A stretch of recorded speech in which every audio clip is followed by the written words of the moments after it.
Good afternoon. রবিবারের দুপুরবেলায় সবাইকে স্বাগত জানিয়ে একটা ছোট্ট মিনি ব্লগ শেয়ার করছি আপনাদের সাথে। আমাদের কাছে প্রত্যেকটা বারই সেম ডে। আমরা চাকরিজীবী পরিবার নই, সেহেতু রোজই আমাদের কাছে উইকেন্ড অ্যান্ড উইকডেজ। তো আজকে এই রোববারটায় আমাকে এত কাজ করতে হয়েছে, অন্যদিন আমার 10টা সাড়ে 10টার সময় সব কাজকর্ম শেষ হয়ে যায়।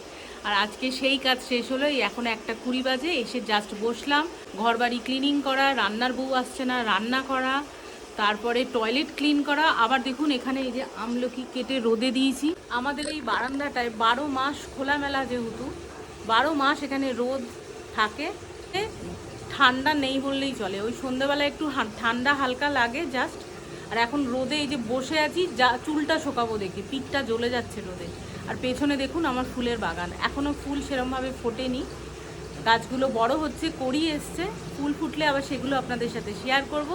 তো রোববার খুব ভালোভাবে কাটান সবাই, অনেক আনন্দ করুন, অনেক অনেক রেস্ট করুন। তো আজকের মতো টাটা।